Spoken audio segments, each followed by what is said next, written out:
जय जय पांडुरंग हरी.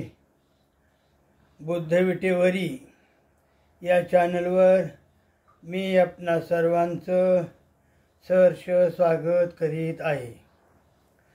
आजचा दिवस हा अत्यंत महत्त्वाचा.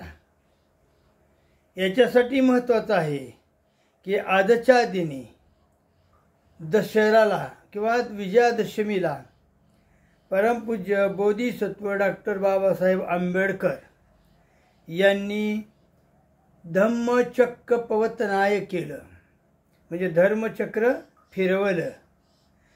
पहिलं धर्मचक्र किंवा पहिलं धम्मचक्र हे खुद्द सिद्धार्थ गौतम बुद्धानं बुद्धत्व प्राप्त झाल्यानंतर सारनाथ येथे 5 भिक्खूंना आपल्या ज्ञानाचा उपदेश करून जे सांगितलं गेलं ते पहिलं धम्मचक्र. दुसरं धम्मचक्र हे इसवी सन पूर्व 261 मध्ये कलिंग आणि कलिंगावरची चढाई केली होती सम्राट अशोकानं राज्य विस्तारासाठी, आणि त्या लढाईमध्ये अपरिमित अशी मानवहानी झालेली पाहिली. सम्राट अशोकाला अत्यंत दुःख झालं, कारण जिकडं पाहावं तिकडं प्रेताचा खच पडलेला होता. जवळजवळ 1,00,000 युद्ध सैनिक कामी आले होते, आणि उपरती झाली म्हणून कोणाला, सम्राट अशोकाला उपरती झाली. आणि हा हिंसाचार तर हा विजय नव्हे बाबा, तर अहिंसेचं जे तत्व निर्माण झालेलं आहे सम्राट, म्हणजे थोडक्यात की गौतम बुद्धांपासून, तर त्याचा आपण शांतीचा अहिंसेचा मार्ग पत्करावा. आणि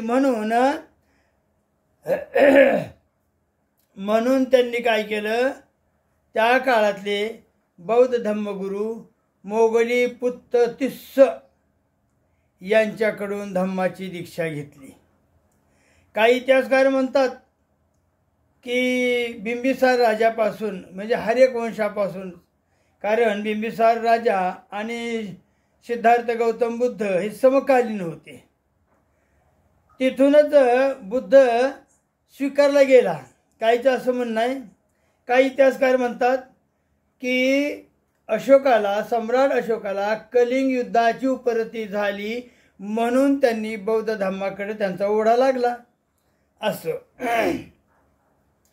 तर त्यांनी काय केलं, सम्राट अशोकानं जे धम्मचक्र फिरवलं, अर्थात कोण होते, मोगली पुत्र तिस्स यांच्या अधिपत्याखाली दुसरं धम्मचक्र पवर्तन झालं.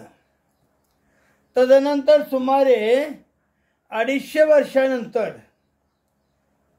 इसवी सन 1956 या दिवशी, किंवा ज्याला आपण 14 ऑक्टोबर 1956 म्हणतो, तर या दिवशी महास्थवीर चंद्रमणी यांचे अधिपत्याखाली परमपूज्य बोधिसत्व डॉक्टर बाबासाहेब आंबेडकर यांनी नागपूरच्या दीक्षाभूमीवर 3रं धम्मचक्र फिरवलं. तर असा हा पवित्र दिवस. आणि जे विजयदशमी म्हणतो आपण, विजयदशमी, अर्थात इतर मायथॉलॉजीचे मंडळी त्याचा वेगळा अर्थ लावतील. कोणी म्हणेल की रामानं रावणावर विजय मिळवला होता, असू शकतं ते सुद्धा. तो भाग वेगळा आहे, तो विषय वेगळा आहे. तद्वतच म्हणूनच आज रावणाचे पुतळे वगैरे जाळले जातात. तर ही अनिष्ट प्रथा आहे, ही बंद झाली पाहिजे. रावणाचा पुतळा वास्तविक पाहता जाळू नये. त्याचं काय आहे की ते दशहर याचा थोडक्यात अर्थ असा होतो की कोणीतरी हारलं गेलं, 10 हारले गेले. म्हणून काही लोकांना किंवा काही इतिहासकारांचा संदर्भ कुठं जोडला जातो, पुष्पमित्र शुंग आणि सम्राट बृहदत्त यांच्या इतिहासामध्ये जातो. वास्तविक पाहता ते 10 जे सम्राट होते त्या 10 सम्राटाचा शेवटचा जो सम्राट होता बृहदत्त मौर्य, यांचा एक हत्या झाली, खून झाला, हे राजकारभार आहे शेवटी तो. आणि मग पुष्पमित्र शृंगाने तिथे विजय मिळवला, बृहदत्ताची हत्या झाली, बौद्ध धर्माची अवनती झाली. तिथून जी अवनती झाली तिथून जो बौद्ध धम्म, वास्तविक पाहता बौद्ध सम्राट अशोकांपर्यंत चालत आलेला आहे. कालाशोक असू द्या, कनिष्क असू द्या, अनेक राजे रजवाडे असू द्या, सगळे बौद्ध धर्मीयच होते. सातवाहन देखील शेवटचा सातवाहन देखील महाराष्ट्रामध्ये बौद्ध धर्मीयच होता. आणि याची खूण तुम्हाला वेगवेगळ्या लेण्यामध्ये मिळते. मग हे दशहर कोण आहेत? संदर्भ वेगळे आहेत बरं का. कोणी म्हणेल दस बल तनुजंबो दिचत्यम नमामि, हे रावणाचं वर्णन आहे. लंकायदी प्रतिपूर्वरे नागलोके चतुपे. लंकाय हा शब्द त्याच्यात आलेलाच आहे. तद्वतच हे 10 राजे कोण होते मग मौर्य घराण्यातले? तर ते होते चंद्रगुप्त मौर्य, तदनंतर बिंदुसार मौर्य, सम्राट अशोक महान, ज्याच्या कालावधीमध्ये 3री धम्मपरिषद झाली. तदनंतर कुणाल मौर्य, त्यांचा मुलगा दशरथ मौर्य, संप्रती शालिमुख मौर्य, शतधन्वा मौर्य आणि शेवटचा राजा बृहदत्त मौर्य. इतिहासकार वेगवेगळे आहेत. इतिहासकारांचं एक म्हणणं वेगवेगळं आहे. कोणी त्याला जघन्य हत्या म्हटलं जातं, तर कोणी बृहदत्ताच्या हत्येचं समर्थन केलेलं आहे. बऱ्याच ठिकाणी असावे. तर असे हे 10 सम्राट मौर्य साम्राज्याचे, शेवटचा सम्राट बृहदत्त. आणि अशा पद्धतीच्या काल्पनिक कथा वगैरे निघतातच. तर यांना हरवलं म्हणून हे दशहरा निर्माण झालं. काही इतिहासकार म्हणतात की पांडवाचा संबंध जोडला जातो. पांडवाचं कौरवाचं युद्ध किंवा जे झालं गेलं त्यालाही आता इतिहास जोडला जातो. काही नाही, रामायणाचा इतिहास जोडला गेलेला आहे. राम आणि रावण यांचं युद्ध झालेलं आहे. म्हणजे अशा वेगवेगळ्या कथा म्हणण्यापेक्षा इतिहास हा समाजामध्ये रूढ झालेला आहे. एकच सांगायचं आहे मला की ही विजयादशमी आपण सम्राट अशोकाच्या नावानेच साजरी करावी, की जिचा धागा पकडून आपणाला 14 ऑक्टोबर 1956ला बाबासाहेबानं विस्कळीत झालेला बौद्ध धर्म, किंबहुना लोप पावलेला बौद्ध धर्माला पुन्हा ऊर्जावस्था निर्माण दिली. तर अशा ह्या सम्राट अशोक विजयादशमी निमित्त धम्मचक्र पवन किंवा धर्मचक्र परिवर्तन दिनानिमित्त आपणा सर्वांना माझ्या हार्दिक शुभेच्छा. नमो बुद्धाय. जय भीम, जय भीम, जय भीम. याच्यावर आपण बोलू विस्ताराने कधीतरी. पण जो मला एक महत्त्वाचा फोन कॉल आला होता त्याचा मी संदर्भ इथं जोडत आहे. फोन कुठून आला, कोणाचा आला, हे गोपनीयत आहे. तर हे जे आपण जे पंढरीचा इतिहास पाहतो किंवा पंढरीचा संदर्भामध्ये जे आपण बोललेलं आहे, तर सम्राट अशोकाच्या काळामध्ये 3री धम्मपरिषद झाली. तिचे प्रमुख होते मोगलीपुत्र तिस्स. आणि मग 2ऱ्या धम्मपरिषदेमध्ये जे 2 विभाग पडत होते ते आता ठळकपणे दिसले. कुठले? हीनयान आणि महायान. परंतु सम्राट अशोकाला राज्य करायचं होतं म्हणून दोन्ही यानांचा त्यांनी विक्षेप करण्याचं ठरवलेलं होतं, किंवा दोन्ही यानांना त्यांनी राजाश्रय दिलेला होता. हे महत्त्वाचं आहे आपल्याला. आणि म्हणून काही लेण्यामध्ये तुम्हाला स्तूप दिसेल. स्तूप हे कशाचं लक्षण आहे? तर हे आहे स्थविर यानाचं किंवा हीनयानाचं. आणि जिथं मूर्ती दिसेल, मंदिर बुद्धाची मूर्ती दिसेल, ती महायानी. त्या महायानाच्या मूर्तीला नंतर कालांतराने वेगवेगळ्या स्वरूपाचे देवदेवता बनवल्या गेल्या. हा इतिहास वेगळा आहे. परंतु इथं महत्त्वाचं सांगायचं आहे की कुठलं, की आपल्या पंढरपूरच्या क्षेत्राविषयी. कारण आता विषय तो घेतलेला आहे आणि ज्या कमेंट धारकाला मी बोलणार आहे, उत्तर देणार आहे, ते ओघाना तर येणारच आहे.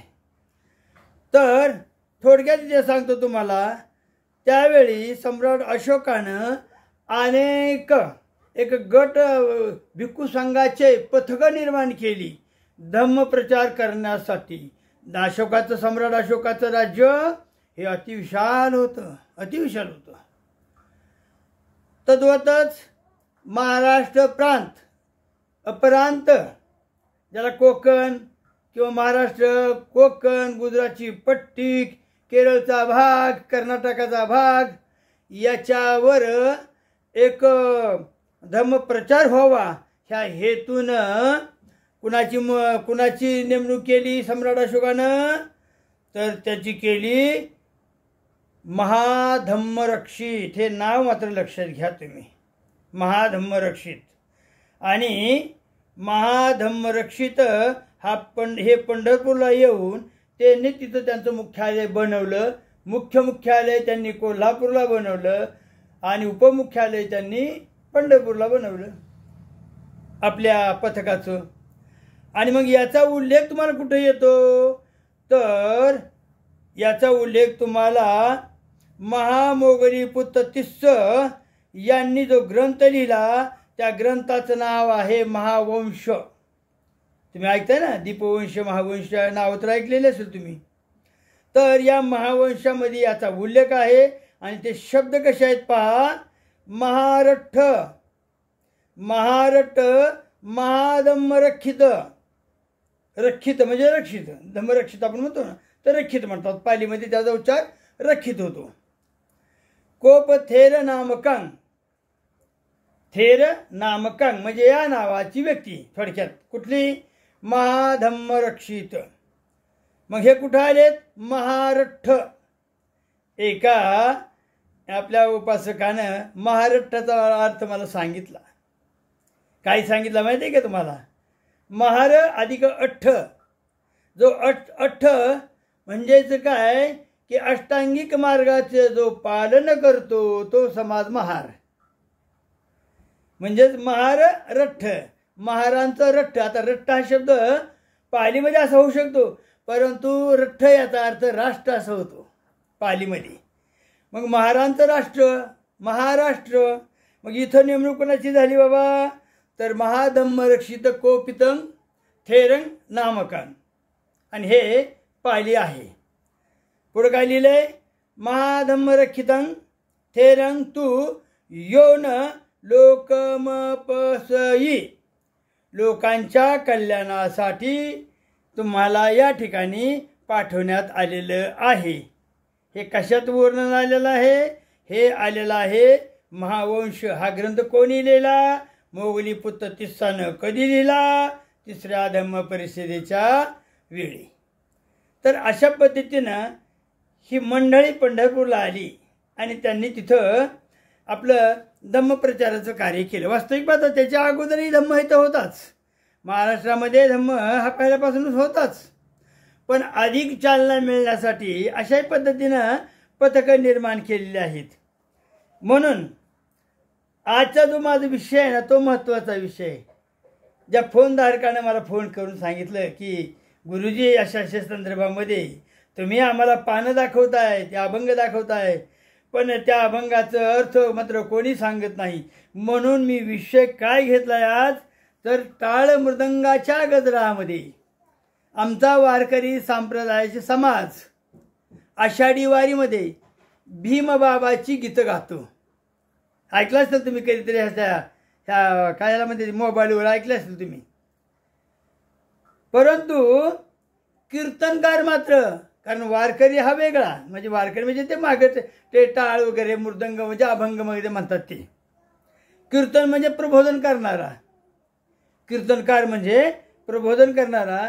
मग हे कीर्तनकार मंडळी किंवा हे महाराज मंडळी आपल्या कीर्तनामध्ये अभंगाच्या माध्यमातून ज्या ज्या ठिकाणी बुद्धत्वाचं दर्शन घडलेलं आहे असे अभंग ते का घेत नाहीत?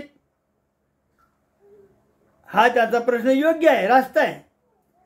कारण मी त्याला सांगितलं बाबा आता वारकरी समाजामध्ये भीमाबाबाची सुद्धा आता गीता आपण गातोच की ऐकतोच की. कदाचित कालांतरानं कीर्तनकार देखील या विषयाला जरी हात घालतील. म्हणून या कीर्तनकारांना एक माझी त्यांना चरण स्पर्श करून विनंती आहे की कृपया आपण मी काही अभंगाचे जे उल्लेख देतोय त्याच्यावर आपण कीर्तन करावं एवढी नम्र विनंती करतो. आणि मग त्यांनी आपलं कीर्तन ह्या विषयावर करावं जेणेकरून समाजामध्ये प्रबोधन होईल, लोकांना कळेल बुद्ध कोण आहेत. आणि अशा पद्धतीनं अभंग सांगतो तुम्हाला नामदेवांचा. निर्गुणीचे वैभव आली भक्ती भावे, हे ते विठ्ठल वेशे ठसावले. शब्दशः अर्थ मला सांगणं शक्य नाही, वेळेचे बंधन आहे. निर्गुणीचे वैभव आली भक्ती मिशे, ते हे विठ्ठल वेशे ठसावले. संपूर्ण अभंग देत नाही बरं का तुम्हाला, एक दोन वळी त्याच्यातल्या. 24 वेगळे सहस्रा आगळे, निर्गुण निराळे शुद्ध बुद्ध, निर्गुण निराळे शुद्ध बुद्ध. ज्ञान सत्य मुक्त शुद्ध बुद्ध युक्त. घ्या ना अभंग हे तुमच्या प्रवचनामध्ये तुमच्या कीर्तनामध्ये ह्याही अभंगाचा उल्लेख. तुम्ही अर्थ तुमच्या परीने सांगा, मी म्हणत नाही की असं तसं, तुमच्या परीने तुम्ही अर्थ सांगा. मला बरेच विचारतात बुद्ध म्हणजे गौतम बुद्धच का, बुद्ध म्हणजे काय. अहो बुद्ध ही एक स्थिती आहे, बुद्ध ही एक स्थिती आहे हे लक्षात घ्या. ज्ञान सत्यमुक्त शुद्ध बुद्ध युक्त, कारण रहित निरंजन. ते आम्ही देखिले चर्म चक्षु दृष्टी, उभा वाळवंटी पंढरीये, उभा वाळवंटी पंढरीये. श्री बौद्ध श्रीवत्साच्या घरी, बौद्ध श्रीवत्साच्या घरी, जन्म संभवीचे उदरी, राजा कांतीये नगरी, निरंतर रूपे राहिला. ध्यान मुद्रा मांडूनिया. अर्थ सांगत ना तुम्ही, अर्थ लावा ना आता. ध्यान मुद्रा मांडूनिया, शस्त्र वस्त्र तेजोनिया, वस्त्र शस्त्र तेजोनिया, राहिला पै निरंजनिया, भक्तिभाव ओळखेतो बौद्ध श्रीवत्साचे घरी. धन्य माझे भाग्य धन्य माझा वंश, परब्रह्मवेश प्रगटले. बौद्ध अवतारी आम्ही झालो संत, बौद्ध अवतारी आम्ही झालो संत, वर्णावया मात नामा म्हणे. सर्वत्र चाळक एकची चिंतन, सर्वत्र चाळक एकची चैतन्य, वंध्य निंद्य कोण म्हणे स्वामी. पुण्य पाप बाधा आम्हा नाही कदा, पुण्य पाप बाधा आम्हा नाही कदा. असो शुद्ध बुद्धा निरंतर. होऊनिया कंस, होऊनिया कृष्ण कंस वधीला, आता बुद्ध झाला सखा माझा. बैसोनी एकांती गुरुगम्य गोष्टी, बैसोनी एकांती गुरुगम्य गोष्टी, वेदांत परिपाठ शास्त्र बोध. नित्य शुद्ध बुद्ध निर्विकार पूर्ण, उमेशी जे ज्ञान शिव सांगे, उमेशी जे ज्ञान शिव सांगे. तू विश्वात्मका विश्वरूपा, तू विश्वात्मका विश्वरूपा, तू जगाचे स्वरूपा. तुझ न लिंपे पुण्य पाप, सदा शुद्ध बुद्ध अससी, सदा शुद्ध बुद्ध अससी. ऐसे महिमान अगाध ते तुझे विश्वस्वरूप प्रसिद्ध, कोण भाग्याचा मी प्रबुद्ध, तो तू मज कारणे आलास. बौद्ध अवतार चक्र पाणी, बौद्ध अवतार चक्रपाणी 17वी कळा माय रुक्मिणी जाणत असे अंतःकरणी भक्त इच्छा ऐकोनिया बंका करीत उत्तर ऐकोनिया बंका करीत उत्तर बौद्ध अवतार पांडुरंग बुद्ध अवतार पांडुरंग मध्ये झाले मौन देव निज ध्यानी मध्ये झाले मौन देव निज ध्यानी बुद्ध ते म्हणून नाव रूपे पाखंडे भौत कलिमाजी झाली शब्दाकडे लक्ष द्या पाखंडे भौत कलिमाजी झाली वर्णाश्रम सकळही बुडाली वर्णाश्रम सकळही बुडविले पापाची या राशी जळतील नामी निश्चय हरिनामी नामा म्हणे निश्चय हरिनामी नामा म्हणे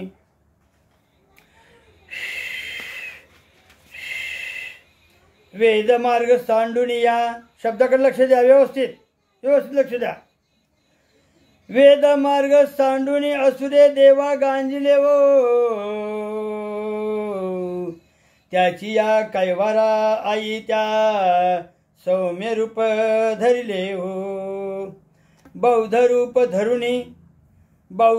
धरुणी भक्त लागी मोहिले हो व्रतभंगासाठी बुद्ध अवतार व्रतभंगासाठी बौद्ध अवतार झाला दिगंबर अवनिये गोकुळी अवतारू 16 सहस्रवरू आपण योगेश्वरू बौद्ध रूप मध्ये झाले मौन देव निज ध्यानी बौद्ध ते म्हणून नावे रूपे पाखंडे बहुत कलिमाजी झाली वर्णाश्रम सकळ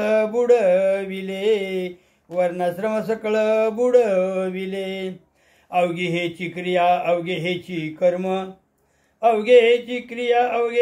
कर्म अवघा हा स्वधर्म सत्य जाणा अवघे हे सगुण अवघे हे निर्गुण अवघे हे सगुण अवघे हे निर्गुण अवघे हे परिपूर्ण शुद्ध बुद्ध अवघे हे परिपूर्ण शुद्ध बुद्ध ज्ञानाचे जीवन वैराग्य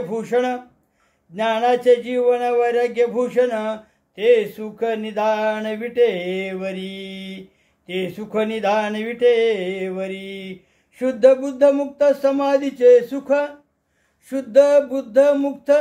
समाधीचे सुख ते उभे प्रत्यक्ष वाळवंटी अजून किती पुरावे द्यावे तुम्हाला कर्मधर्म करिता शेनली येता जाता मग पुंडलिके अनंत प्रार्थिले येऊन या श्रीहरी भीमेच्या तिरी सुदर्शनावरी पंढरी उभविले धम्मचक्र आहे ते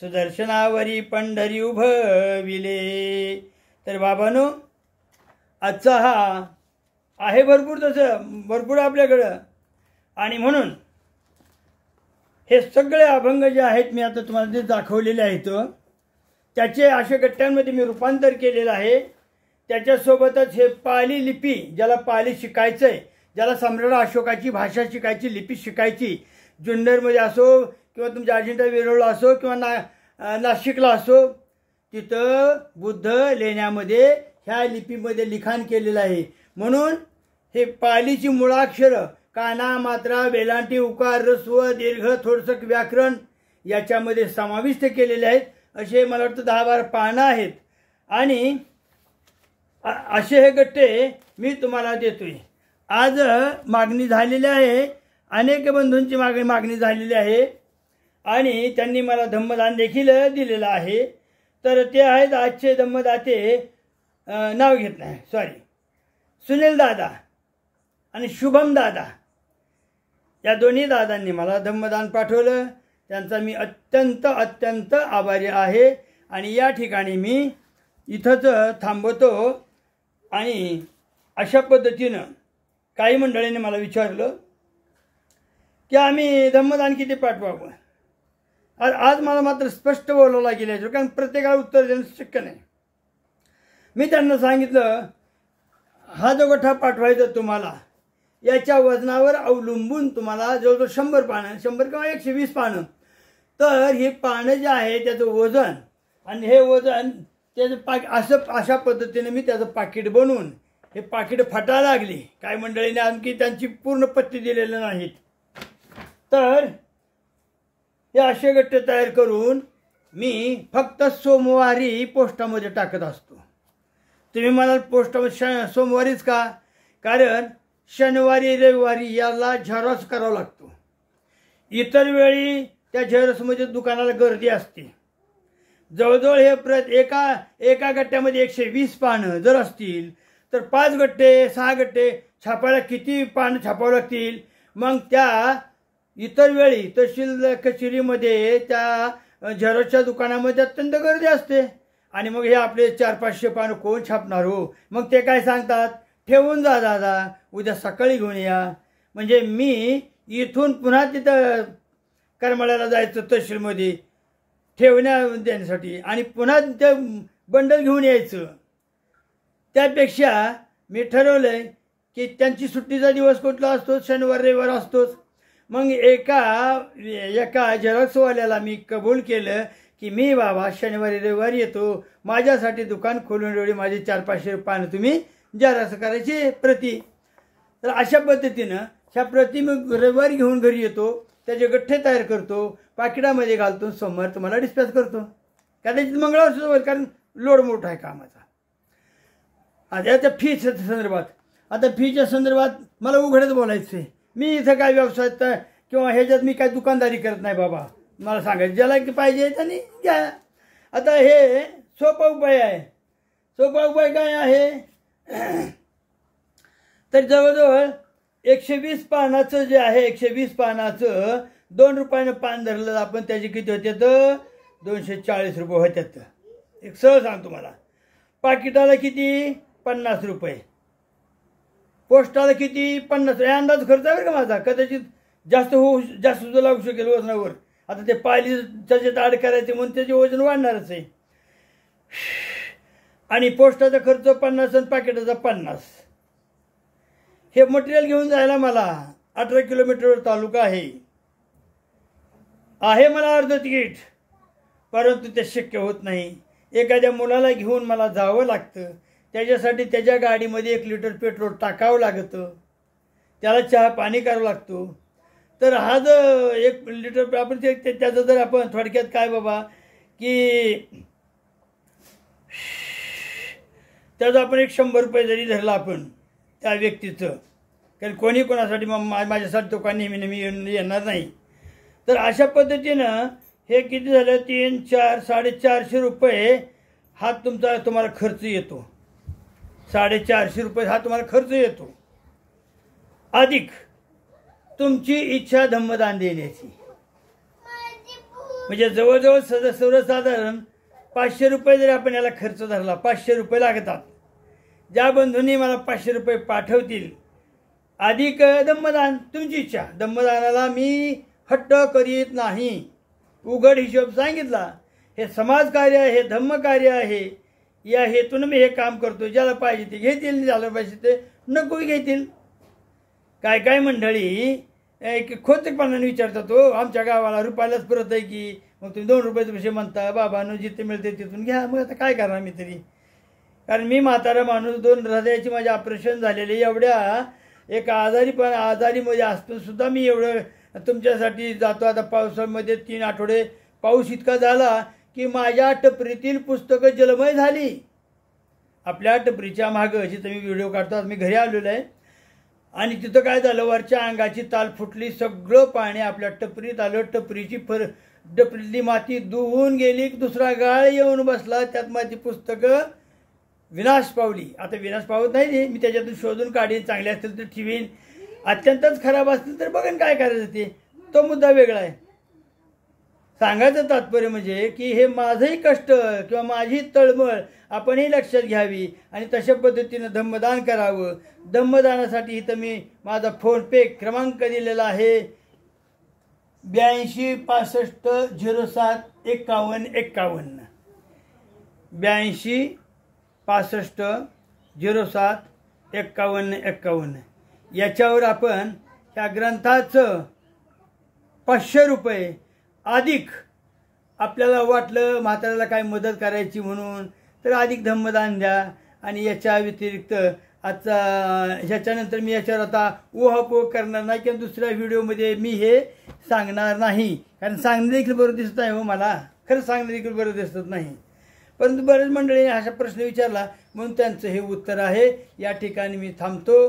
पुनश्च एकदा तुम्हा सर्वांना विजयादशमीच्या पवित्र दिनाच्या शुभेच्छा. नमो बुद्धाय. जय भीम जय भीम जय भीम.